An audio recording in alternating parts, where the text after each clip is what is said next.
그 교환계약은 이제 이런 것들만 읽어두라고요. 거기 의논에서 금전 이후의 재산권을 상호 이전할 것을 약정하는 것이 이제 교환계약이니까, 매매 같으면 매수인이 반대급으로서 대금 금전을 지급하겠지만 상대방도 재산권 이전, 나는 토지에 대한 소유권 이전, 상대방은 건물에 대한 소유권 이전, 재산권 이전해야 되고, 동그라미 2번 매매하고 법적성이 똑같죠. 쌍무계약이다, 유상계약이다, 낙생계약이다, 부르식계약이다. 그 다음에 동그라미 3번 지나서 우측에 넘어가면 보충금 문제가 나와 있어요. 이거는 이제 이런 이야기니까, 이 값이 이제 건물 1억 원짜리, 을은 토지 1억 5천짜리, 요거를 이제 교환을 한다고 하면, 그럼 얘는 1억 5천짜리고 여기 1억짜리니까 요게 이퀄가 안 되죠. 그대로 해버리면 얘가 손해보죠. 그래서 그 차액만큼 5천만 원 보충금이다 그래서 금전으로 이제 지급하는 경우가 있고, 이 보충금에 관해서는 매매대금하고 다를 게 없기 때문에 매매대금에 관한 규정을 준용하도록 되어 있는데, 요 주의할 것은 이런 보충금에 관해서 매매대금에 관한 규정이 준용이 된다 그래서 이게 교환이 아니라 매매로 바뀌는 게 아니고 본질은 그대로 교환 계약이라는 거. 물물 교환하고 있으니까. 따라서 거기 보충금 문제에서 동그라미 1번 쭉 있고 동그라미 2번까지. 그 다음에 밑에 교환이 허락해서 유상계약이니까 유상계약 특징상 목적물 등의 하자가 있으면 담보 책임이 똑같이 인정이 되고, 따라서 매매를 통해서 담보 책임 묻는 것이 아니라 교환계약 사례를 통해서 담보 책임 묻더라도 지금까지 배운 담보 책임을 똑같이 적용시켜서 문제 푸시면 되고, 책에는 빠져있지만 쌍무계약이기 때문에 쌍무계약의 특성상 동시행항변권 이연부담에 관한 규정도 똑같이 적용이 되고, 따라서 동시행항변권과 위험부담, 심지어는 우리가 앞에서 본 해제까지 매매가 아니라 교환계약을 통해서 사하는 문제 내는 경우도 많이 있으니까 앞에서 배운 거와 똑같이 풀면 되고, 그 다음에 그 밑에 판례와 관련해서 교환계약에다 목적물의 시가를 묵비하거나 하는 것은 총칙에서 나온 판례예요. 뒷페이지까지 총칙 그 사기에서 그 나온 판례니까 그 52페이지 찾아보면 나와 있어. 총칙에 집에 가서 읽어보면 되고, 뭐 설명 안 해도 다 아는 판례니까 시간 낭비니까. 그 다음에 임대차. 먼저 임대차는 뭐 개념이 면 모르는 사람 없을 건데 주의만 하나 하자고 말이요. 거기에 보면 그 조문을 한번 보세요. 임대차는 일방 당사자 임대인은 상대 당사자에게 목적물을 사용 소유권을 약정하고 상대만 이에 대해서 차임지급 약정 요령이 생긴다 이렇게 되어 있죠. 따라서 임대차의 성립 요건은 임차인의 차임지급이에요. 보증금 지급이 아니라고. 따라서 보증금 지급은 임대차 요소가 아니니까 착각하지 마시라고. 차임지급이 임대차의 요소요. 그것만 조심하면 되고, 그 다음에 성질은 똑같아. 매매하고 유상계약이다, 쌍무계약이다, 낙생이다, 모르식계약이다 읽으면 되고, 이번에 부동산 임대 특수성 지금부터 있는 대로 집중해야 돼요. 이게 부동산 임차권의 물권의 현상이라고 하는 건데, 부동산 임차권의 물권의 현상이다 이야기인데, 이게 무슨 이야기냐면 지금부터 물권법 지식이 좀 필요하다 말로. 물권법 지식이, 물권법 들어가면서부터 이런 이야기를 가르쳐 줬어요. 우리 현행 민법상 임차권은 채권이라고 말이요. 요 건물에 대해서 임대차 계약을 체결했다. 그럼 얘는 목적물을 사용 수익할 수 있는 권리 임차권을 갖게 되는데, 요거는 현행 민법상 채권이라고 말이요. 따라서 갑이 임대차 존속 중에 빌려준 상태에서 이 건물을 제3자 병에 매각해서 A한테 소유권 넘어가면 동일 목적물에 소유권, 물권, 임차권, 채권, 물권과 채권이 동시에 성립하더라. 이 경우는 물권이 채권에 우선하기 때문에 이 소유권은 물권으로서 절대권 누구한테 주장할 수 있는 권리니까 내가 소유자다 건물 판하라 이렇게 소유권을 주장할 수 있지만, 임차권은 채권이기 때문에 상대권, 계약처럼 임대인 상대방이만 주장할 수 있는 권리니까 A한테 임차권 주장해서 반환 거절을 못하더란 말이야. 따라서 얘가 소유권 주장해서 반환 청구하면 얘는 임차권 중에서 반환 거절을 못하기 때문에 명도하고 거래에 나앉는다 그 말이야. 흔히 말하는 매매는 임대차를 깨뜨린다 이야기죠. 물권이 채권에 우선한다 이야기고, 따라서 이런 경우는 존속권이 만료되기 전이지만 명도가 거리에 나왔기 때문에 얘가 제대로 보호를 못 받더라 그 말이에요. 이렇게. 그런데 이걸 이렇게 바꿔보는 거예요. 전세권으로. 전세권 똑같이 이 건물 빌려 쓰는 권리지만 전세권 설정 계약처라고 이거는 용익물권. 얘 앞으로 전세권 설정 등기하면 얘가 이제 용익물권 전세권을 취득하더라는 말이에요. 그럼 임차권은 채권이고 전세권은 현행입사 물권으로 되어 있어요. 그러면 똑같이 나무 건물 빌려 쓰는 권리지만 전세권이 설정이 되어 있으면 상황이 완전히 바뀌더라는 거죠. 빌려준 건물 병행해 팔았다. 또 얘가 소유권 취득했다. 그러면 이번에도 얘가 소유권 주장해서 전세권자에게 반환 청구하면 전세권 존속 중에 얘가 전세권 주장해서 반환 것을 뭐 하는가? 전세권은 물권이고 물권은 절대권이기 때문에 얘는 전세권을 누구한테나 주장할 수 있겠죠. 이렇게. 특히 전세권이 먼저 성립이 됐다는 거. 따라서 얘는 전세권을 양수인 새로운 소유자에게 주장해서 명도 거절하고 따라서 얘는 전세권의 제한을 받는 소유권 취득하겠죠. 명도 거절하고 기간 만료가 사용하고 기간 끝나면 전세권에 나오죠. 시험에서 자주 물으면 판례. 누구로부터 전세금 반환받느냐? 얘 말고 새로운 소유자 양수로부터 전세금 돌려받으니까 완벽하게 보호가 되죠. 전세권이 성립이 되면. 그러면 이거는 결국 우리한테 뭘 의미를 하느냐? 현행 민법상 임차권은 채권으로 되어 있기 때문에 임차인이 제대로 보호를 못 받는데 이걸 이제 물권으로 바꿔놓게 되면 제대로 보호가 되지 않냐 그 말이에요. 따라서 결론. 경제적 약자인, 왜 약자요? 임차권이 채권에 불과하다 보니까 경제적 약자인 임차인을 보호하기 위해서 채권에 불과한 임차권을 물권에 가깝게 접근을 시켜놓자 그 말이에요. 그럼 물권 갖는 경우는 완벽하게 보호받지 않느냐 그 말이에요. 그래서 이제 경제적 약자인 임차인을 보호해주기 위해서 채권에 불과한 임차권을 물권에 가깝게 접근을 시키자 하는 것을 부동산 임차권의 물권화 현상. 그러면 임차인이 마치 물권 갖는 것처럼 보호를 받을 수 있다. 이런 취지예요. 그러면 먼저 저 물권의 현상과 관련해서 첫 번째로 저 논의되는 가장 중요한 문제가 대항력 문제라고 말해요. 방금 여기서 가르쳐 준 것처럼 전세권 같은 물권은 절대권으로서 제3자에 대한 대항력이 있어요. 그러니까 대항하고 명도 거절하고 보호받지 않냐 그 말이에요. 그러면 채권에 불과한 임차권을 물권에 가깝게 접근을 시키는 첫 번째 방법. 그래서 임차인을 보호해주는 방법 중 하나가 물권처럼 임차권에도 대항력을 인정을 하자 그 말이에요. 그러면 임차권이 물권에 가깝게 접근이 되니까 이런 경우에 임차인이 보호를 받을 수 있다 그 말이에요. 첫 번째 문제점. 물권은 제3자에 대한 대항력 인정이 되고 따라서 보호가 되니까 임차권에도 물권처럼 제3자에 대한 대항력을 인정을 해주자. 그럼 이런 경우에 임차인이 보호받지 않겠나 해서 문제가 되는 것이 첫 번째 대항력 문제. 그러면 우리 민법을 이제 살펴보자 그 말이에요. 우리 민법상 임차권에 대항력을 갖출 수 있는 길이 열려 있는가? 내 말을 잘 들어야 책 백날 읽어봐야 실력 안 느니까. 제도 취지부터 생각하고 임차권은 물권의 현상이라고 하는 것은 경제적 약자인 임차인을 보호하기 위해서 임차권을 물권에 가깝게 접근을 시키자 이런 이야기고 그러면 첫 번째로 논의되는 문제 물권의 경우는 제3자에 대한 대항력이 요 칠판에 쌓았지만 인정이 되니까 물권을 갖는 자가 보호를 받더라. 그러니 임차권에도 물권처럼 제3자에 대한 대항력을 인정을 해주자 그 말이에요. 임차권에도. 그럼 임차권이 물권에 비슷해지니까 이런 경우에 임차인이 보호받을 수 있지 않겠냐 해서 나오는 문제가 대항력 문제. 그러면 우리 민법상 임차권에 대항력을 갖출 수 있는 길이 열려 있는가 검토를 해봐야 되는데 열려 있어요.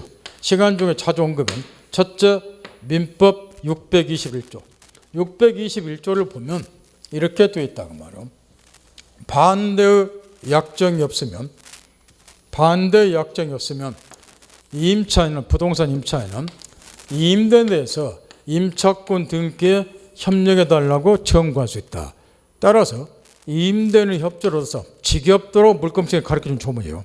조문 수치까지 예고 다 해놓고 임대인의 협조로서 임차권 등기를 하게 되면 등기된 임차권도 등기됐다 하더라도 여전히 채권에 불과하지만 등기가 된 경우는 물건처럼 제3자에 대한 대항력 인정이 들어갑니다. 따라 임차권 등기가 된 상태에서 이 건물이 제3자에게 양도가 돼서 얘가 소유권 취득 또 소유권 주다 반환 청구하더라도 등기가 되는 경우는 여전히 채권에 불과하지만 물건처럼 제3자에 대한 대항력 인정, 이 임차권이 물건 소유권에 우선하더라고 말이에요. 소유권 주장에서 반환 거절할 수 있으니까.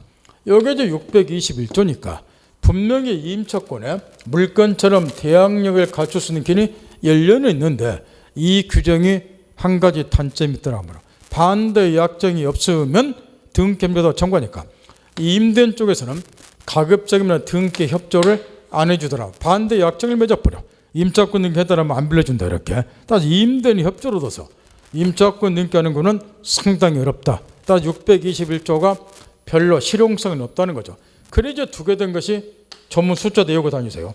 622조인데 이거는 이제 내용이 이런 경우고 토지 임대차에 있어서 얘가 임차인, 임차인이 빌린 토지에다가 건물을 지었다.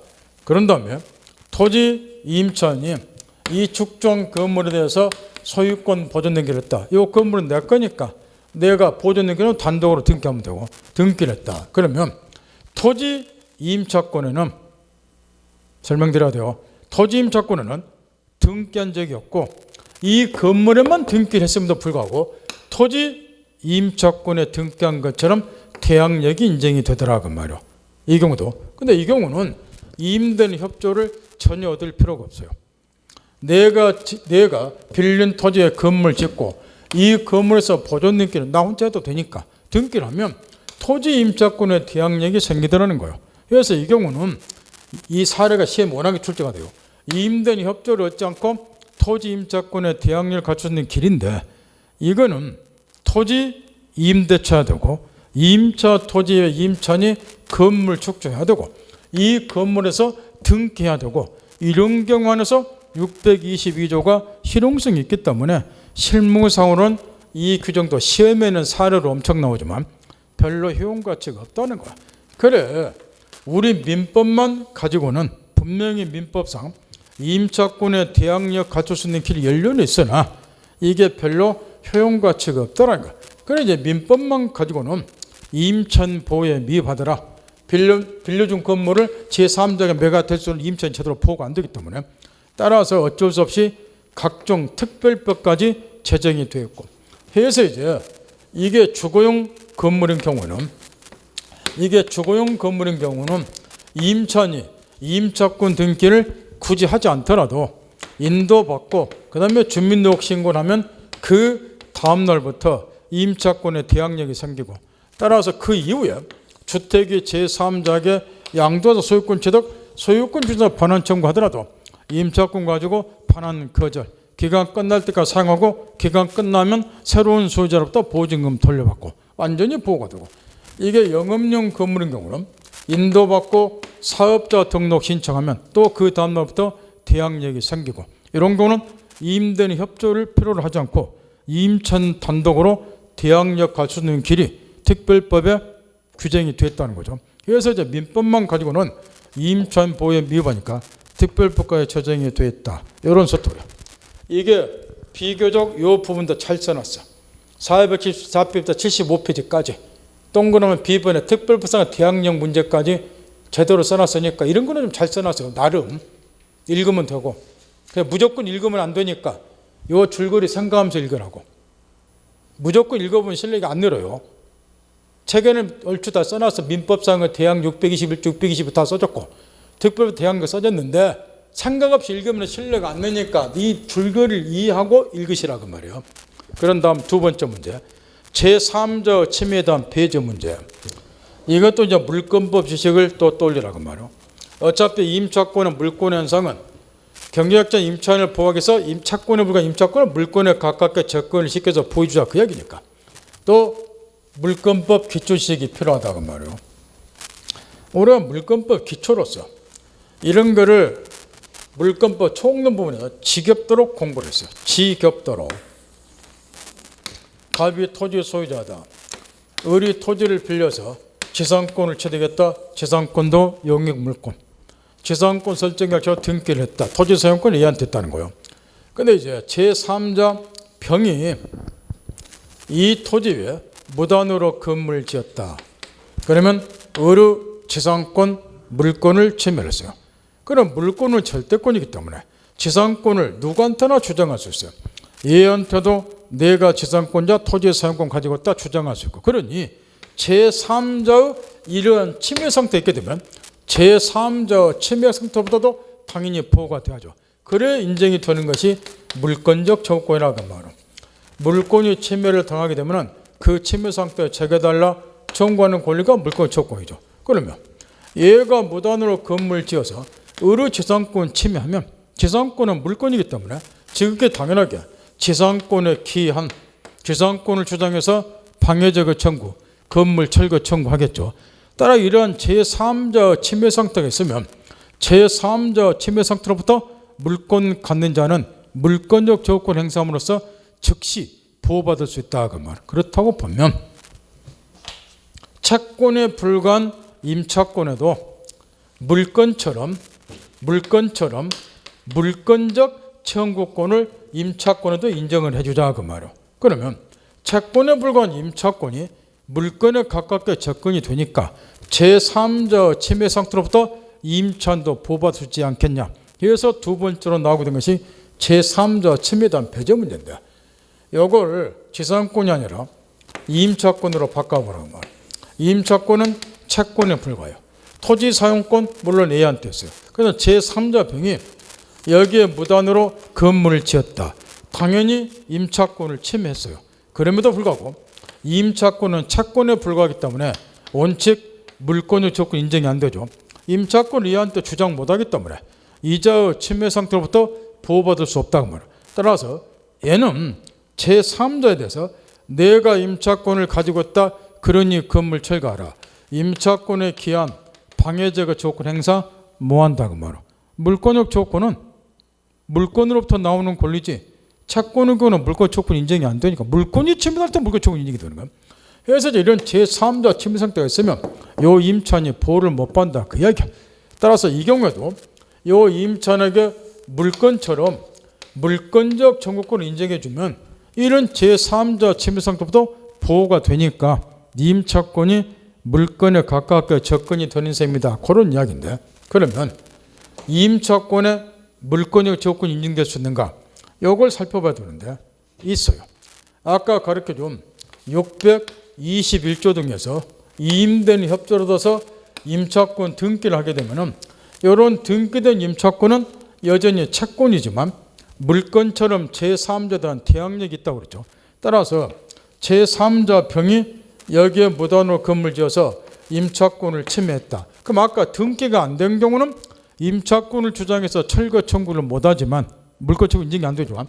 등기된 경우는 물권처럼 제3자는 대항력이 인정이 되니까 임차권을 제3자가 주장할 수 있는 거예요. 그 제3자 침해 상태로부터도 당연히 보호가 돼야죠.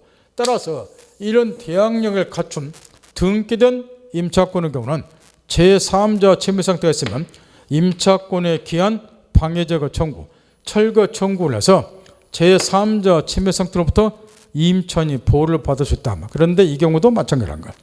등기가 돼야 되는데 임대인이 등기 협조를 잘 안 해주더라 그 말이에요. 따라서 임차권을 주장해서 방해제거 청구, 철거 청구 등을 하는 경우는 극히 드물다 그 말이에요. 그러면 이런 경우 이제 임차인이 보호받는 방법은 없느냐 그런 걸 또 물어보는데, 등기가 안 되는 경우에는 임차권을 주장해서 이제 방해제거 청구는 못하겠지만 또 물권직 동원하면 돼요. 토지를 인도받아서 얘가 점유를 하게 되면 얘는 동시에 점유권도 가질 거라고 말이야. 그 점유권은 물권으로 되어 있어요. 따라서 얘가 토지를 인도받아 점유하는 거는 점유권이 있으니까 제3자가 무단으로 건물 지으면 임차권도 침해했고 점유권도 침해했지만 임차권은 채권이기 때문에 임차권에 기한 방해제거 청구는 못하겠지만 점유권은 물권으로 됐으니까 점유권을 주장해서 철거 청구하는 방법이 있고, 그러니까 이거는 임차권에 기한 방해제거 청구는 아니죠.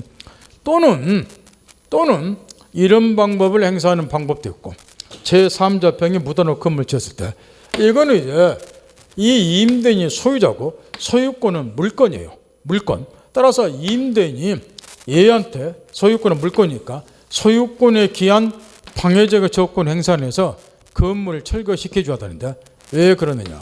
임대인은 목적물을 사용시켜 줄 의무가 있는데 이 의무 속에는 방해제거 의무도 내포되어 있어요.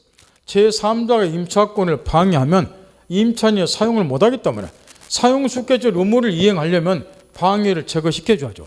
그래서 소유권에 기인한 물권의 조건, 방해제거 조건을 얘가 행사를 해야 되고 해서 철거시켜 줘야 되는데 이걸 행사 안 하면은 임차인이 임대인을 대의위해서 이를 대신해서 임대인이 제3자들 갖는 소유권에 기인한 방해제거 조건을 대의 행사하는 방법이 있고, 따라서 결론적으로 우리 민법상 임차권의 등기가 되면 등기된 임차권의 경우는 물건처럼 똑같은 제3자 침수가 될 때 물권적 저권 인정은 되나? 이게 등기에 임대인 협조를 잘 안 해주니까 임차권을 주장해서 방해제거 청구하고 따라서 제3자 침수부터 보호받는 경우도 상당히 드물다. 따라서 거기 415 밑에 쓰는 기억번하고 니인번에 방금 했는 소리가 다 쓰여 있어요. 기억번처럼 권리행사해야 되는데 이건 임차권을 주장해서 방해제거 청구하는 게 아니라 점유권을 주장한다든가 임대인이 갖는 소유권에 대한 방해제거 조건을 임차인이 대의 행사하는 경우니까 임차권을 주장해서 방해제거 청구는 차이가 있다는 거죠. 기억, 니은 필요한 거는 이것도 잘 써놨어, 이 부분에다가. 그러나 외워봐야 문제 못 푸니까 이해를 반드시 하시라고. 사례 문제도 많이 나오니까. 그 다음 세 번째, 임차권 후 존속보장. 이거는 또 왜 물권의 현성하고 관련이 있느냐? 존속보장은 이걸 이제 용익물권하고 비교를 해보라는 거예요. 용익물권하고.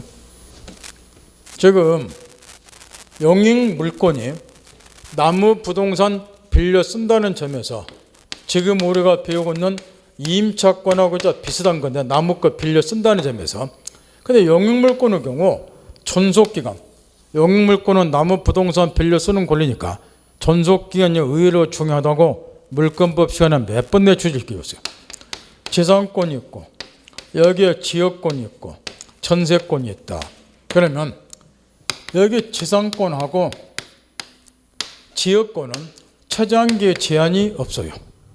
따라서 영구무한의 존속권을 약정할 수 있는가, 이런 게 논의가 되는데 우리 판례는 영구무한의 최장기의 제한이 없으니까 재산권하고 지역권은 영구무한의 존속권도 약정할 수 있다.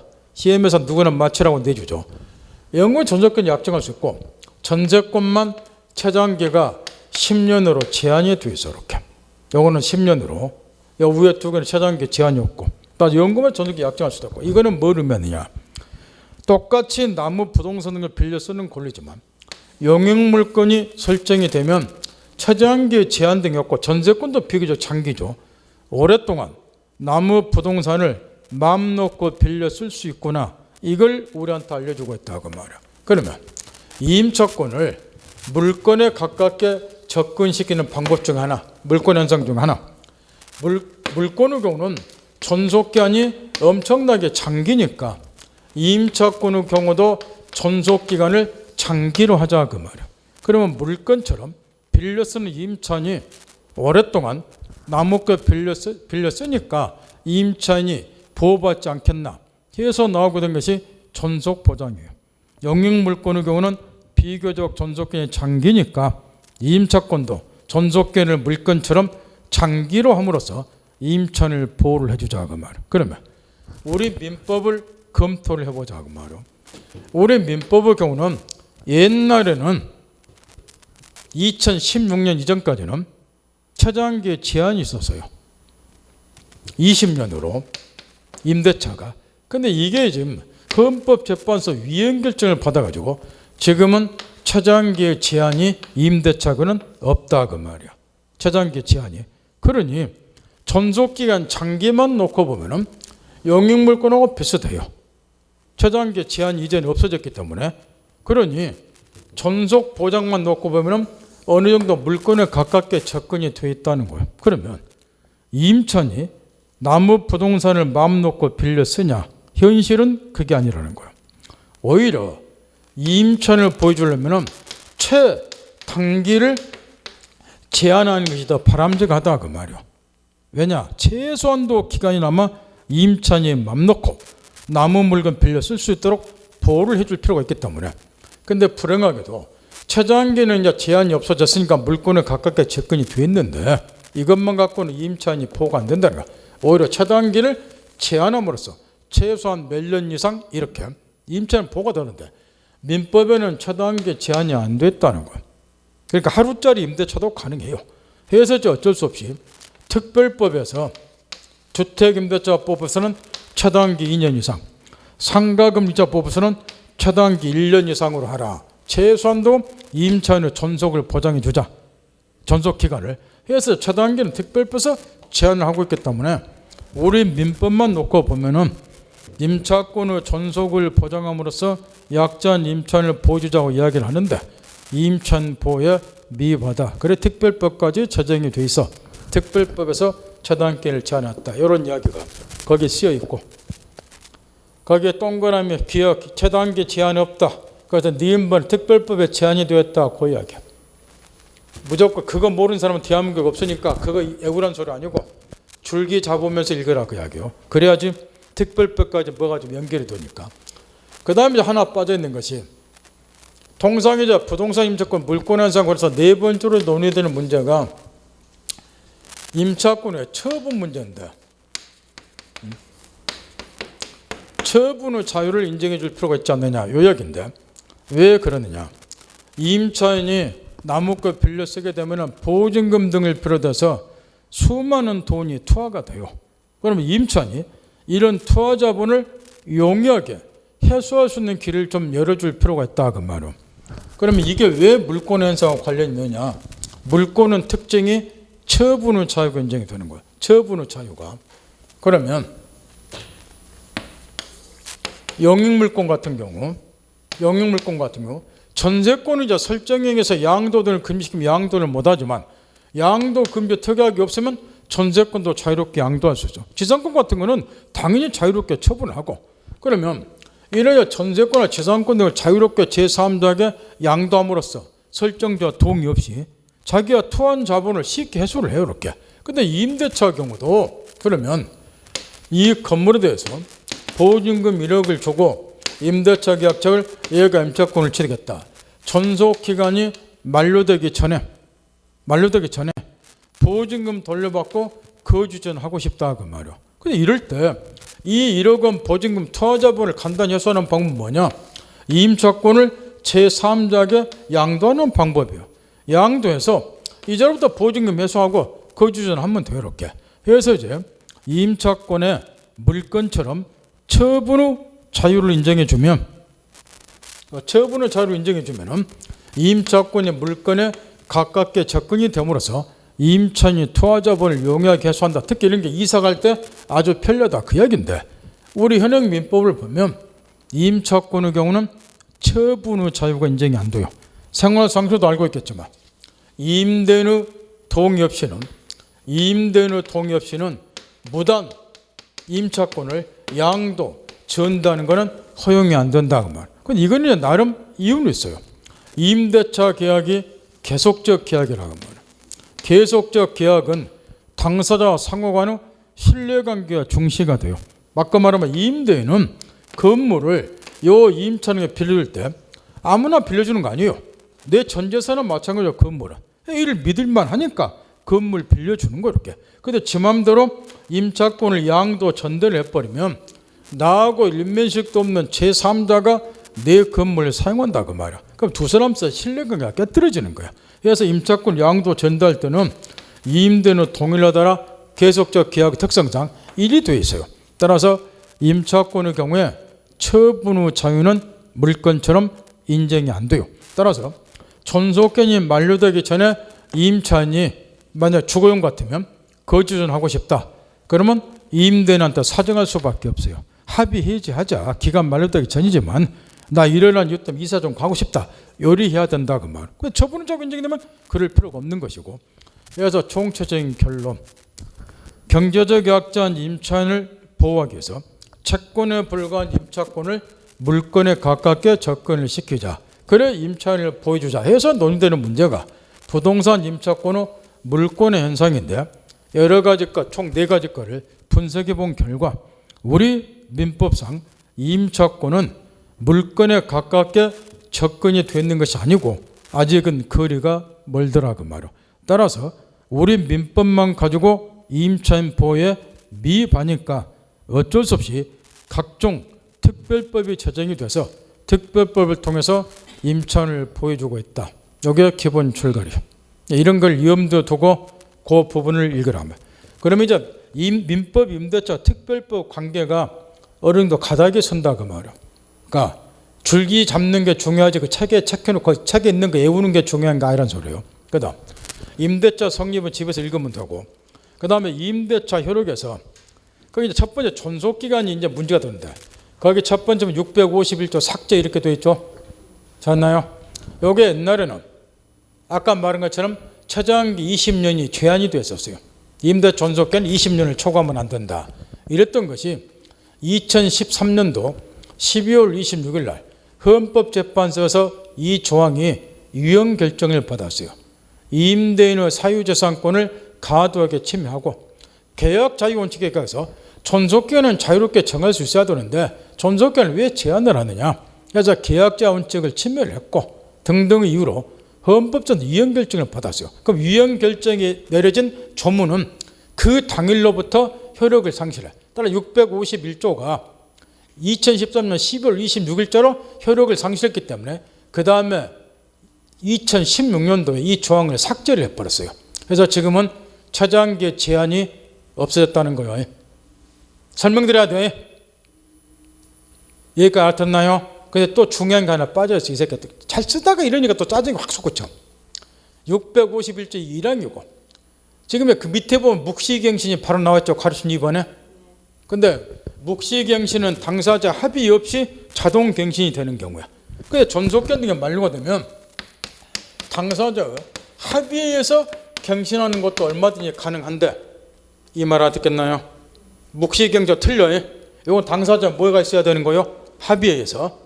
이 묵시갱신은 합의 없이 자동갱신되는 거고. 근데 합의해서 갱신하는 것도 옛날에는 제한을 좀 했어요.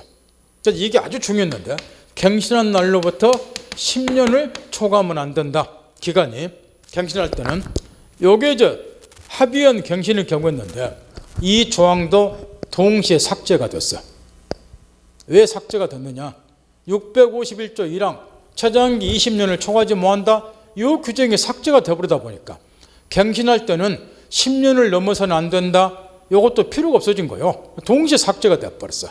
따라서 지금은 다시 하기에 그 밑에 묵시갱신하고 다른 거 이거는 밑에 묵시갱신 법정갱신하고 다른 거라고 지금 이야기한 거는 요거는 당사자 뭐에 의해서 합의에 의해서 이게 지금 빠뜨려놨다고 책에다가 지금 아주 중요한데 옛날에 10년 갱신부터 10년 초과하면 안 된다 이겠는데 이게 유형 결정을 받아 동시에 삭제가 됐다고 이것도. 따라 지금은 합의해서 갱신하는 경우는 기간의 제한이 있다 없다? 없고 동시에 횟수도 제한이 없고